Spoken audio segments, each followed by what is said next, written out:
is midday in Douala, Cameroon. Televiewers, we thank you so much for joining us in this edition of the Bilingue newscast on Equinoxe TV. We are going to begin right away in the French language with Nadine.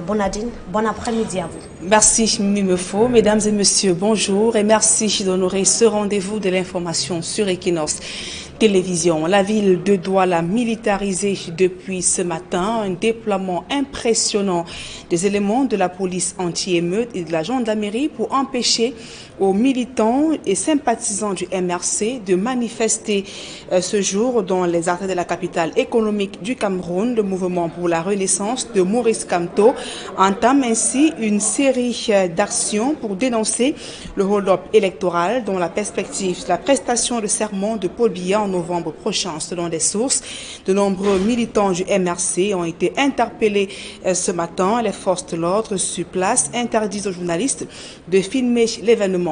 Et signalons que les actions de résistance pacifique du MRC sont prévues dès ce jour au Cameroun et même à l'étranger. Donc vous voyez dans ces militants et sympathisants du MRC qui manifestent depuis ce matin dans les rues de la capitale économique du Cameroun pour dénoncer le hold-up électoral et les forces de l'ordre ainsi que la gendarmerie déployées sur le terrain pour empêcher cette manifestation. Nous y reviendrons dans nos prochaines éditions d'information. Le ministre Paul Atangandji, quant à lui, s'est exprimé hier sur l'ambiance post-électorale dans un ton ferme et menaçant. Paul Atangandji affirme qu'avec la proclamation des résultats par le Conseil constitutionnel, le processus électoral est terminé et de ce fait, les manifestations publiques doivent se tenir dans les conditions prévues par la loi au Cameroun. La douleur reste vive à l'université de Bamenda, dans la région du nord-ouest Cameroun, après l'assassinat de l'un des plus hauts responsables de l'institution. Le directeur des affaires administratives de l'université a succombé à ses blessures après avoir été violemment criblé de balles. Le professeur Paul Mbouffon se rendait au campus de Mbambili lorsqu'il a été stoppé par des individus non identifiés. Son assassinat est attribué, selon des sources, aux séparatistes qui opèrent dans la région du nord-ouest Cameroun. La dépouille au cadre de l'université a été déposée à la morgue de l'hôpital central de Bamenda, un crime qui intervient dans un contexte de regain de tension dans le nord-ouest ainsi que le sud-ouest Cameroun. Dans un communiqué, le vice-chancelleur de l'université de Bamenda a adressé ses condoléances à la famille et appelle le staff administratif et étudiant à rester calme, que les dispositions ont été prises pour assurer la sécurité dans le campus. Tout autre chose à présent, le gouvernement est à la recherche de près de 150 milliards de francs CFA pour financer en partie les projets relatifs à la CAN 2019. Le 5e processus de l'emprunt obligataire a été lancé à Yaoundé. Marcelin Gansop, reportage. Pour ce 5e emprunt, l'État du Cameroun est à la recherche de 150 milliards de francs CFA, dont 121 milliards de prises fermes déjà mobilisées par le syndicat de placement constitué de Afriland First Bank, Société Générale Cameroun et EDC Investment Corporation. C'est bien la preuve que nul ne doute de la qualité de la signature du Cameroun au moment où il lance son 5e emprunt obligataire. J'invite donc tout le public à souscrire massivement à cette opération en recourant aux prestataires de services d'investissement agréés par la Commission des marchés financiers. J'ose croire que, comme par le passé, vos souscriptions seront largement au-delà des 150 milliards sollicités.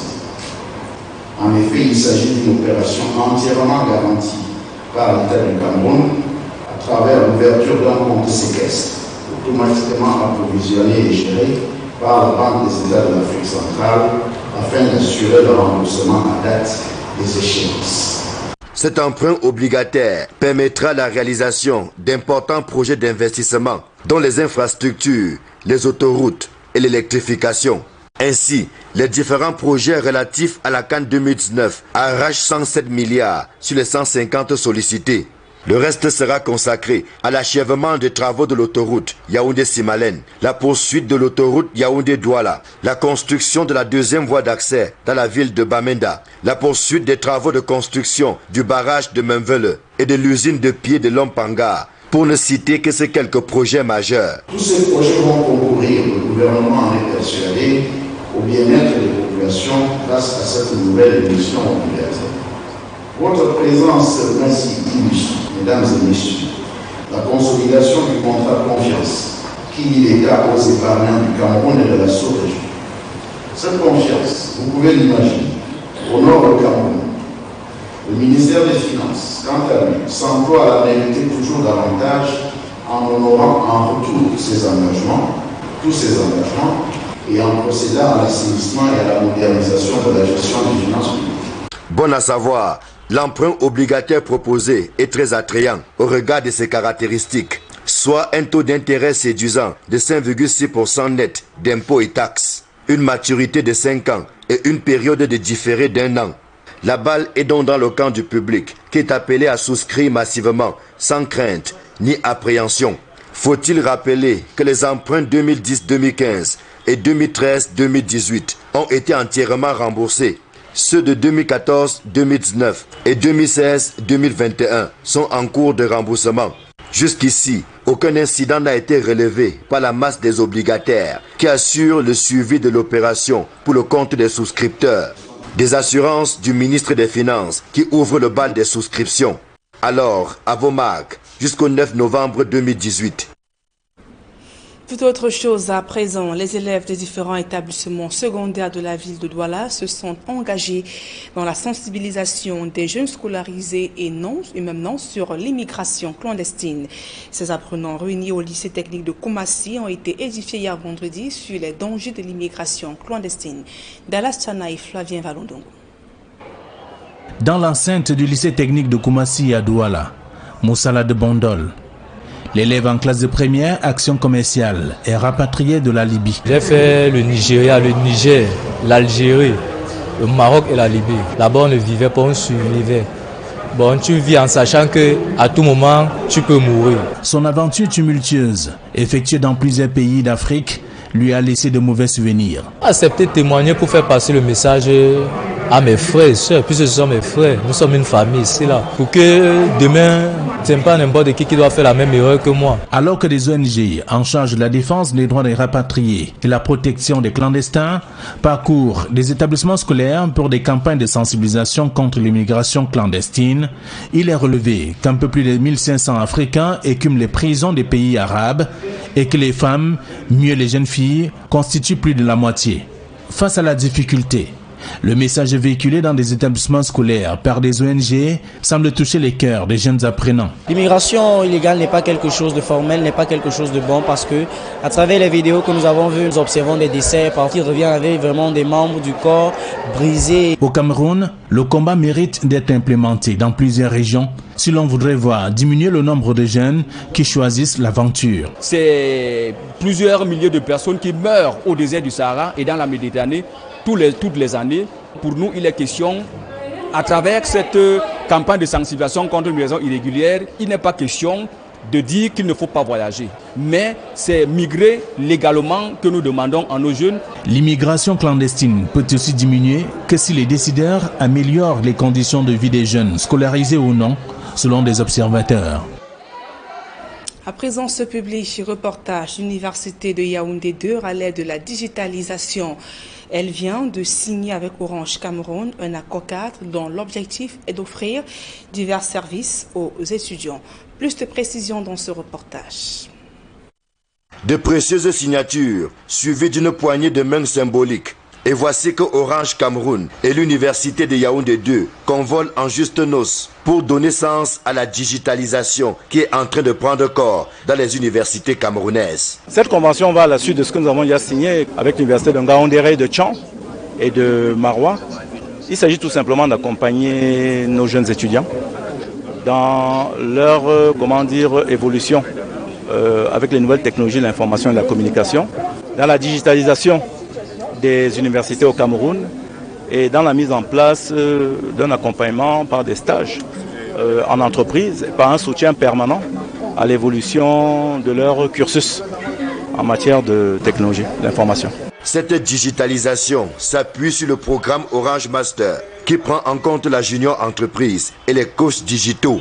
Le tout animé par des étudiants mordus des nouvelles technologies de l'information et de la communication, lesquels ont reçu sciences tenantes, les attributs qui balisent le chemin de leur plein exercice sur le campus de Soa. Il s'agit en fait des coachs digitaux qui sont recrutés parmi les étudiants volontaires, qui ont une petite connaissance du monde du digital. Rendez-vous compte qu'il y a encore des étudiants aujourd'hui qui ont reçu les ordinateurs du don présidentiel, mais qui ne savent même pas comment on fait pour pouvoir démarrer cet ordinateur. Donc pour nous, la solution simpliste, c'était déjà d'avoir ces ressources-là dans les campus pour qu'ils puissent jouer véritablement le rôle d'accompagnateur. Pour pouvoir financer en fait les activités au niveau des campus, nous avons mis en place une junior entreprise. La junior entreprise, c'est un business, un business orange que nous confions en fait à ces étudiants-là. Donc le bénéfice généré du point de service leur permet de mener leurs activités dans le campus. Mais Orange Cameroun ne s'arrête pas là. Dans le cadre de la convention signée avec l'université de Yaoundé 2, d'autres facilités et opportunités sont offertes aux étudiants en termes de connectivité et autres numérisation des enseignements. Le programme comprend un volet connectivité, donc permettre à tous les étudiants à l'université d'avoir accès au réseau Internet. Comprend effectivement la partie digitale, tout ce qui va être dossier étudiant numérique, dans les accès, les cours, les tests, donc tous les contenus papier dorénavant que vous aviez pourront être effectivement numérisés pour les avoir sous format numérique.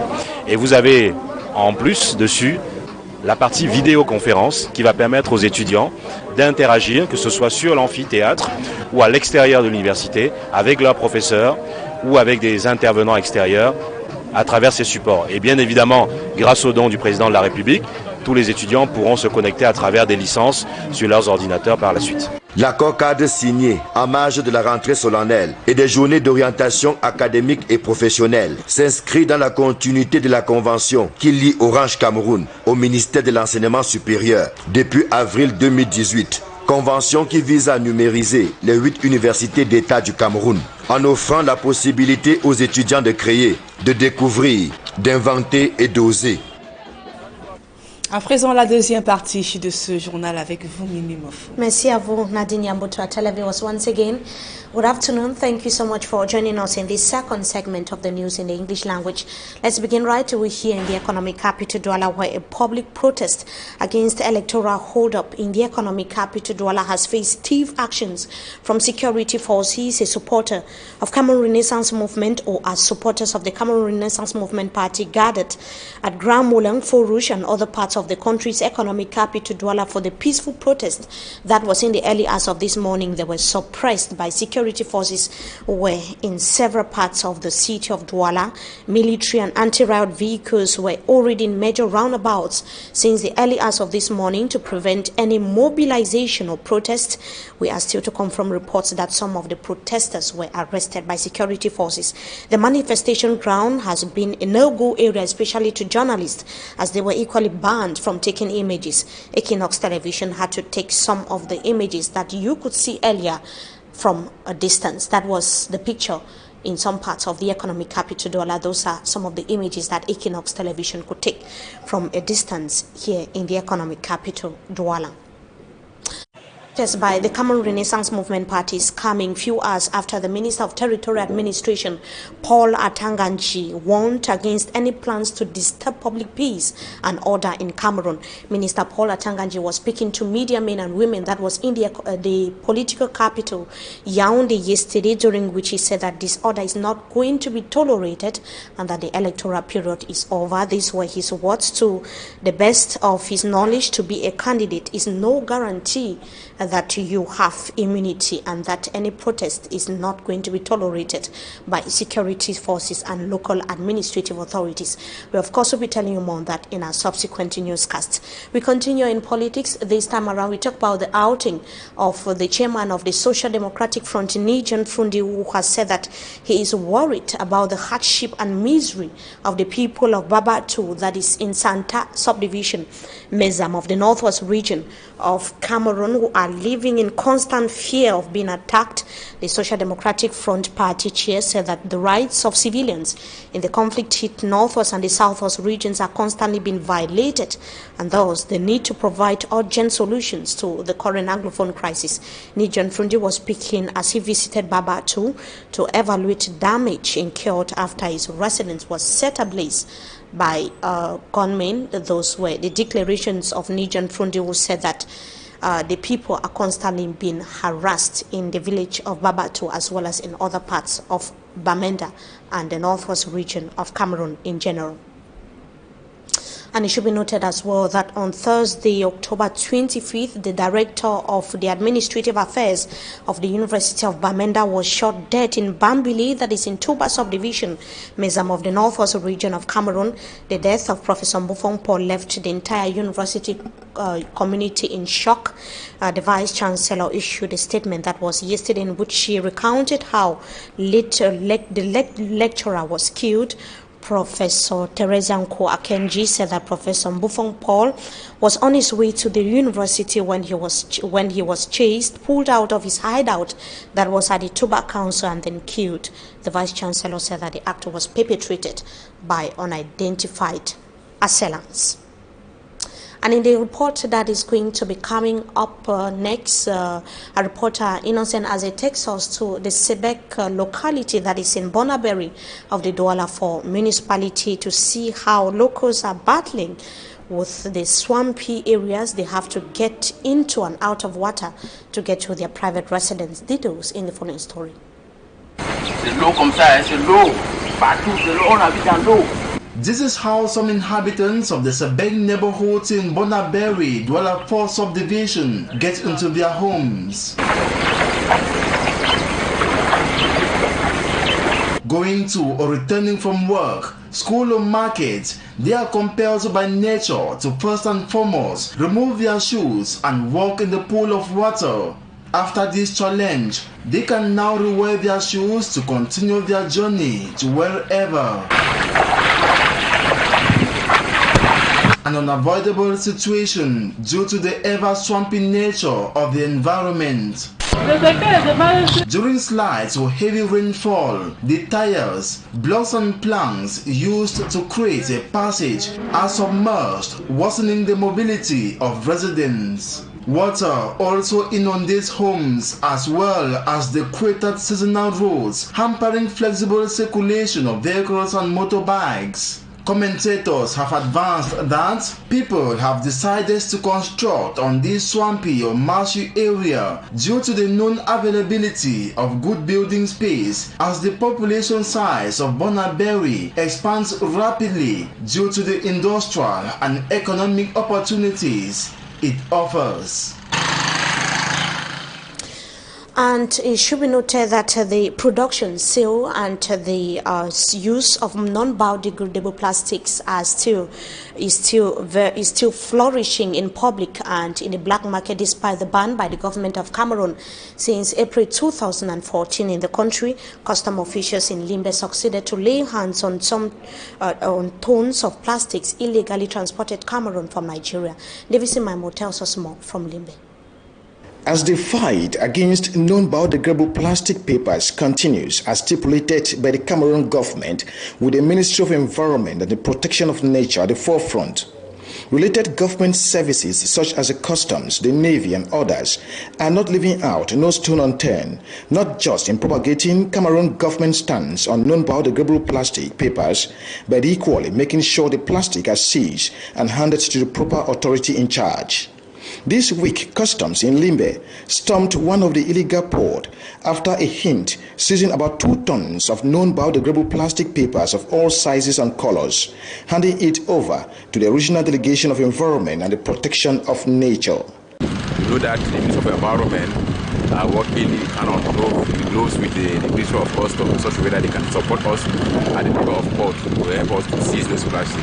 The plastic papers imported illegally from neighboring Nigeria are being destroyed by staffs of the Divisional Regional Delegation of Environment and the Protection of Nature. And after destroying this plastic, we are going to hand them over to the company in charge of recycling them. The destroyed non-biodegradable plastic papers are then proceeded to Bob Didi Plastic Industry, which is licensed and authorized for the production of biodegradable plastic papers, where it is being recycled to meet the standard microns as prescribed by the government of Cameroon. Using plastic are banned in Cameroon, and I want to encourage people to continue buying plastic, which are authorized. Those plastic whose thickness is greater than 60 microns. Scientists hold that 8 million metric tons of known biodegradable plastics end up in the ocean, and if nothing is done by 2025, the annual input in our ocean is estimated to about twice greater thus a negative effect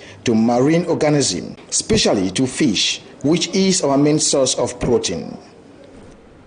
Davisi Memo there reporting from Limbe Southwest region of Cameroon. We take you now to the nation's capital to come back to the story on the press conference of the Minister of Territorial Administration, Paula Tanganji, that warned against any plans to disturb public peace and order.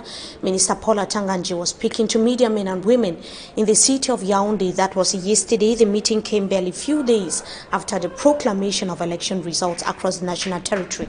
Babel Jonathan was in Yaoundé. He tells us more in this report. Cameroon's Territorial Administration Minister Tanganji Paul dismisses allegations of fraud, other election malpractices and irregularities that the opposition said marred the October 7 presidential election. According to Minister Tanganji, the electoral process was fully satisfactory. The head of state gave firm instructions to the administration to put in place optimal measures to secure the entire electoral process so that elections, the main one in the life of our country, should hold in total calm and serenity. Elections Cameroon Elecam, the independent organ entrusted with the material organization of the presidential election, put in place all measures for the election to hold under the best conditions possible and in respect of internationally acceptable standards.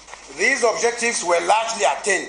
He decried the self-proclamation of victory by the Cameroon Renaissance Movement CRM presidential candidate Professor Maurice Kamto and other acts of the legal mind and his followers, which the minister qualifies as illegal.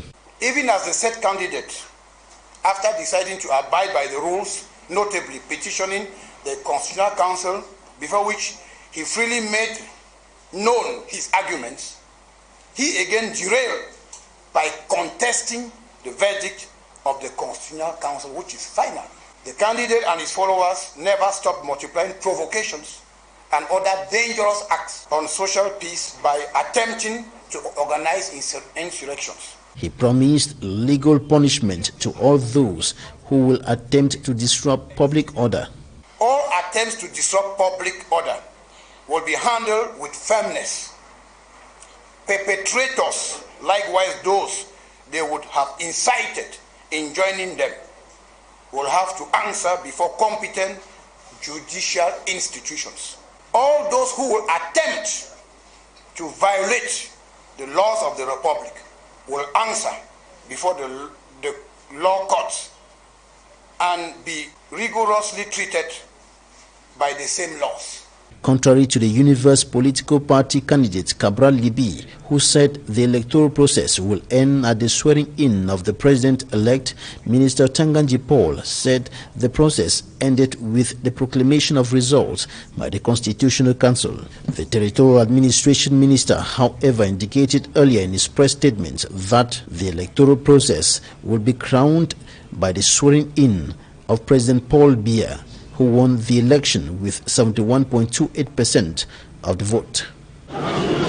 Babla Jonathan there reporting on the press conference of the Minister of Territorial Administration, Douala Nadinyambo, which is still under high military surveillance, or the residence of officials of the Cameroon Renaissance Movement Party are being secured by forces that according to reports on the ground at Dinyambo. Exactement, Mimi. Il faut le préciser, mesdames et messieurs, que la ville de Douala est militarisée depuis ce matin. Un fort déploiement impressionnant des éléments de la police anti-émeute de la gendarmerie déployés depuis ce matin pour empêcher la manifestation du MRC, et plusieurs cadres du MRC sont d'ailleurs placés en résidence surveillée depuis ce matin dans la capitale économique du Cameroun. Le mouvement pour la Renaissance qui a envisagé ainsi, qui entame ainsi une série d'actions pour dénoncer le hold-up électoral au Cameroun. Mesdames et messieurs, c'est ici que nous mettons un terme à ce journal. Merci pour votre aimable attention.